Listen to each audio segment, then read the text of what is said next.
Well, I want to take a minute just to thank everybody for coming out today.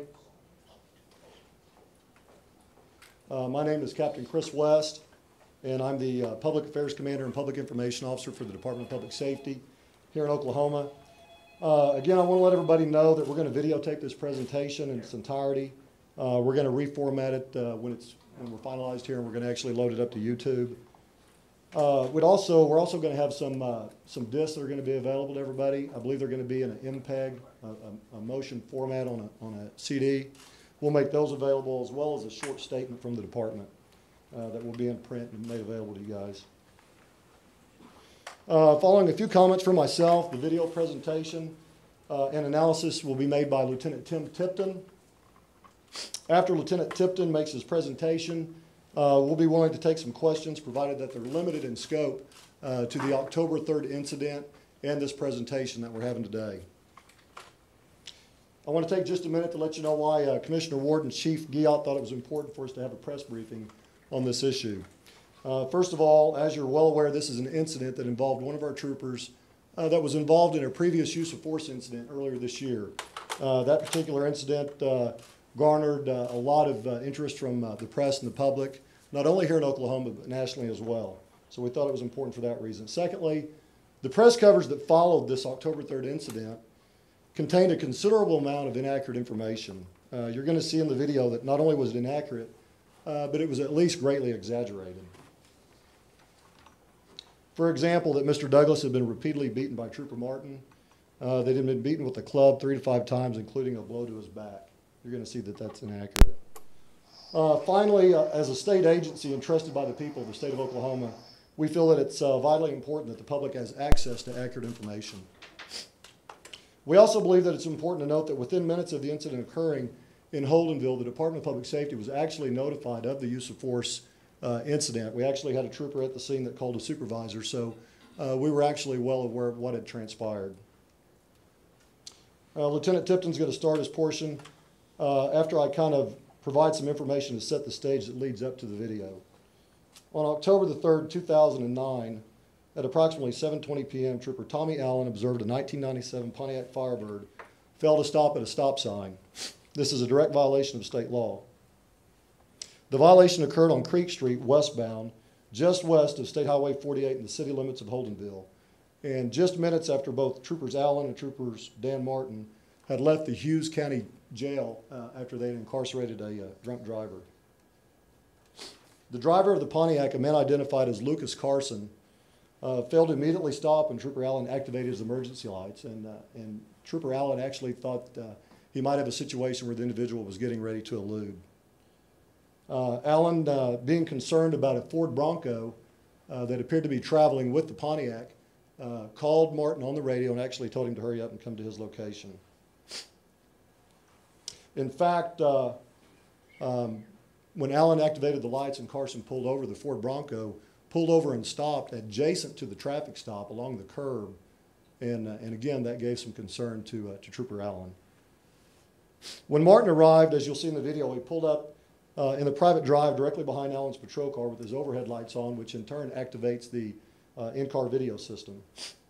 As he exited his car, his very first observation of what was transpiring was Trooper Allen out with Mr. Carson on the driver's side of the patrol car, and Trooper Allen actually had Mr. Carson facing the car, and he was pulling his hands behind his back. So these are the very first things that Martin's seeing.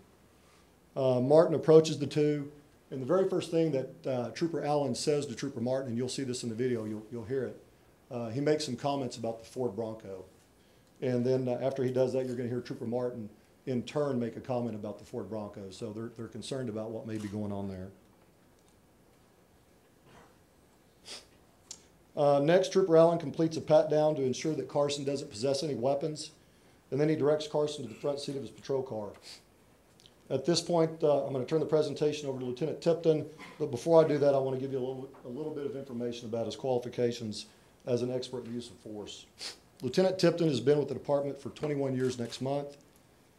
He served as the lead use of force and defensive tactics instructor for the agency for many years. Because of his extensive knowledge in this area, Lieutenant Tipton assisted in the development of the Council on Law Enforcement, Education and Training's Use of Force Continuum curriculum. That's the use of force training that's provided to all police officers across the state of Oklahoma.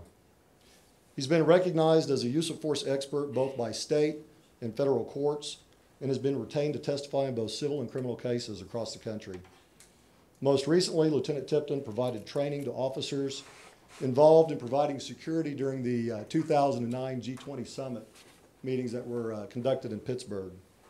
Just last week, Lieutenant Tipton provided training in the use of force to officers with the New York City Police Department and Yonkers Police Department, and he did this for the Office of Homeland Security. Lastly, Lieutenant Tipton has traveled abroad and provided instruction to police officers in the use of force in the former Soviet Union. This time I'll turn it over to Lieutenant Tipton.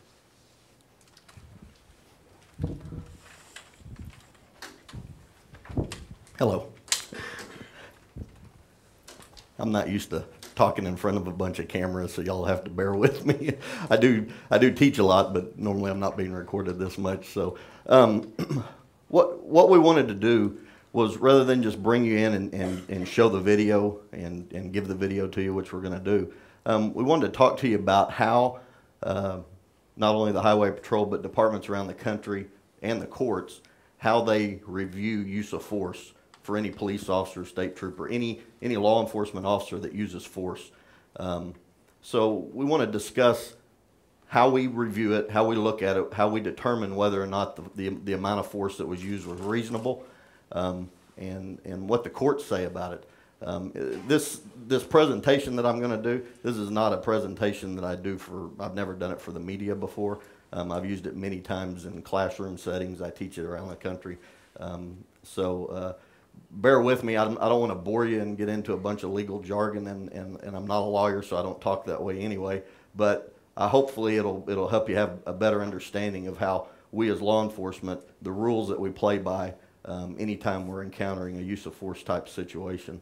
So, and I've got this PowerPoint just to kind of help me remember what all we want to talk about. Of course, anytime a police officer uses force, the rules that a police officer goes by are really brought about by three different entities.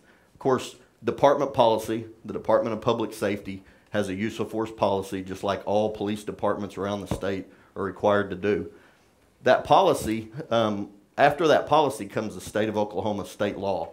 And the state law is very specific about excessive use of force for police officers, and we'll talk about that more in a little bit. So we've got department policy, then we've got state law, and then on top of all that, we've got the federal law or federal standard. Of course, those federal standards are set out by the Supreme Court through case law, through their rulings that they've made over the years in situations dealing with police use of force.